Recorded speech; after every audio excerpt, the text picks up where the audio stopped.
égale la voix. Le midi, FM 93, ça me parle. Luc, il y a une histoire bien intrigante aujourd'hui dans le journal. Un homme qui est handicapé, enfin lui, il s'estime handicapé, il manque un bras. Il est né avec un bras en moins, OK? Et qui se fait dire par le fédéral, tu vas avoir droit à une indemnité, mais il se fait dire par le provincial, toi, tu n'y as pas droit. Donc, il est handicapé pour le fédéral, mais pas pour le provincial. Incroyable, hein? C'est bizarre. Et il est au bout du fil. Il s'appelle Pascal Hardy. Bonjour, M. Hardy. Allô, Myriam, ça va bien? Ça va bien. Est-ce que j'ai bien compris que vous avez droit à une indemnité d'impôt? Un crédit d'impôt? Un crédit d'impôt, c'est ça?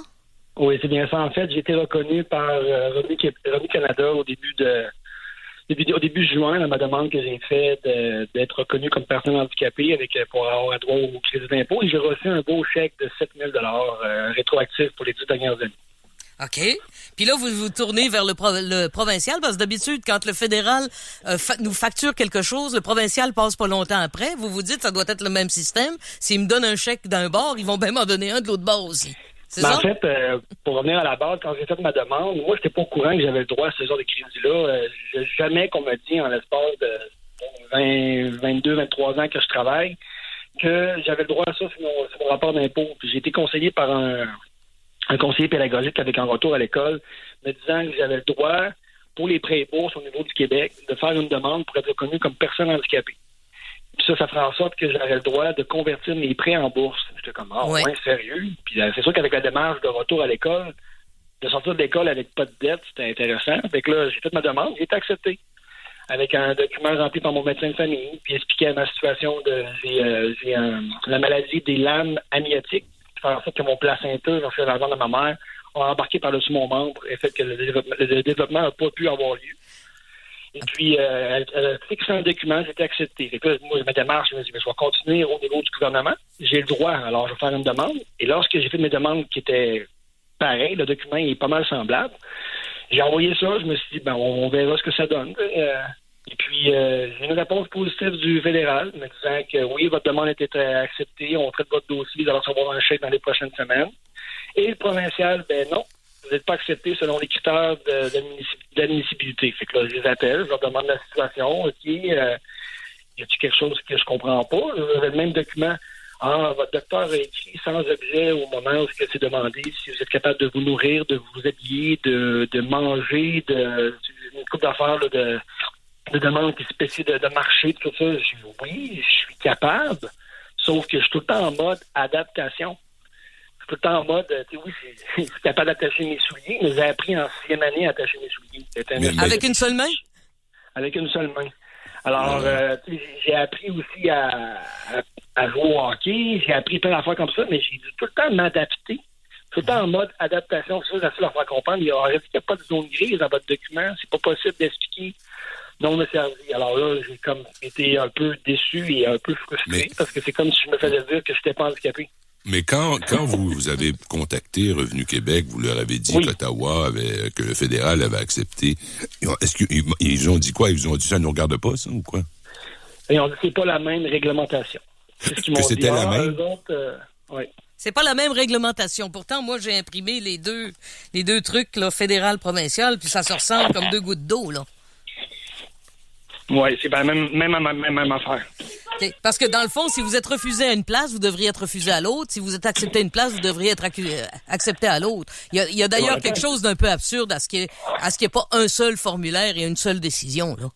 Et voilà, lorsque j'ai reçu ma réponse, j'ai comme fait, OK, j'ai été accepté au fédéral. Si j'avais pas été accepté au fédéral, l'article que vous avez vu dans le journal ce matin n'existerait pas parce que je m'aurais dit, OK, mais je suis pas reconnu, alors je suis pas reconnu. Sauf que là, le discours est un peu étrange. Fédéral te reconnaisse, mais provincial, non. Moi, dans ma tête, je me dis, coudonc, le provincial fonctionne comme ils veulent, puis le fédéral me répond oui. Ça marche pas, expliquez-moi. J'ai parlé à une couple de personnes autour de moi la situation qui m'ont dit, Pascal, t'as tu as une situation politique et sociale dans les mains.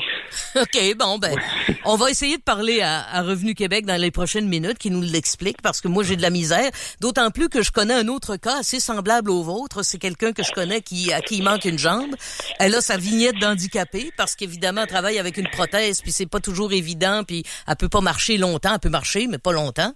Et elle a eu la même réponse de Revenu Québec. No way, vous êtes pas handicapé. Il manque juste une jambe. Ben est-ce que la job de Revenu Québec, c'est de dire non? C'est que je comprends pas. Je sais pas. Écoute, le formulaire qu'on a sous les yeux est quand même un peu étrange, là. Il se divise le voir. Puis là, le médecin doit dire, est-ce qu'il est limité? Alors, s'il répond, il y a sans objet, oui et non. Ce que je comprends, c'est que l'erreur du médecin est d'avoir coché sans objet. Oui, c'est ce qu'ils m'ont dit, mais moi, en même temps, je trouve ça un peu...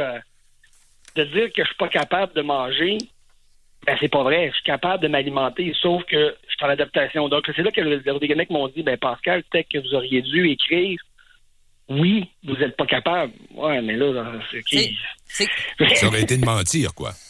Ouais, c'est ça, parce que je suis capable. Sauf que l'adaptation apporte... On s'entend là, que là, j'ai 40 ans, j'ai passé mon bout difficile d'adolescence, mais l'adaptation à l'adolescence, on s'entend que c'est là que tu te sens différent encore plus que... C'est ça, tu sais. T'essaieras de couper un steak avec juste une main, ça doit pas être évident. Je vous l'accorde. C'est un défi. C'est tout un défi, en effet. effet. OK, merci beaucoup, M. Hardy. On va essayer de comprendre quelle est la nuance, quelle est la différence. Si on est dans une histoire de bureaucratie où les paperasses sont mal remplies. Moi, je me rappelle encore de l'article de Patrick Lagacé. Je sais pas si tu te souviens de ça, il y a quelques années. Il y a un fonctionnaire qui avait refusé un document rempli par un médecin parce que le médecin avait pris un crayon bleu puis qui devait prendre un crayon noir pour répondre à ça. Wow. OK? Des fois, la bureaucratie a les secrets que la logique ne connaît pas. Merci. Bonne chance. Merci, au revoir. Bonjour. Tu sais, ce qui est bizarre, c'est le double statut fédéral-provincial. Ben oui, c'est parce particulier. Que quand tu lis les documents, là, ça ressemble comme deux gouttes d'eau, là. Tu sais, ils doivent répondre s'ils sont capables de voir, de parler, d'entendre, de marcher, d'évacuer, de s'alimenter, de s'habiller. Ben. Alors, la réponse est oui, il est capable de tout ça. Dans les années 50, mais Maurice Duplessis a mené une lutte pour qu'on ait notre propre système de perception d'impôts, ce qui a impliqué la création de Revenu Québec. Puis il a considéré ça comme une très grande victoire pour le Québec qui allait chercher son butin à Ottawa, disait-il. Mais là, on se retrouve aujourd'hui, puis il y en a qui osent le soulever. Moi, je suis de ceux qui pensent qu'on devrait avoir, comme les autres provinces, un seul percepteur d'impôts qui se redivise la cagnotte avec les provinces. Mais ça a l'air d'être un débat impossible. Mais au moins, il me semble qu'il devrait reconnaître les... Tu sais, le fonctionnaire qui a traité ça à Ottawa, là, c'est probablement un Québécois comme toi et moi, puis comme lui, là, parce que quand c'est en français, ça passe entre les mains de francophones. Ben, ça passe à Jonquière ou à Shawinigan. C'est ça. Alors, tu sais, à un moment donné, pourquoi est-ce qu'on n'a pas au moins ça, tu sais, quelque chose de miroir? Regarde, c'est la même demande. Ouais. C'est essentiellement structuré de la même façon, puis le but est le même. Pourquoi faire on est-tu distinct au point de pas reconnaître un handicap de la même façon à une place et l'autre? Est-ce que c'est l'anglophonie versus la francophonie? Voyons donc. Ben, il me semble, il te manque un bras, c'est pas dur de démontrer que t'es handicapé, mais il semble que ce soit plus complexe que ça. Puis moi, je veux bien que ce soit plus complexe que ça, mais il faut que ce soit complexe égal des deux côtés. Ben, c'est ça l'affaire, c'est une question de justice.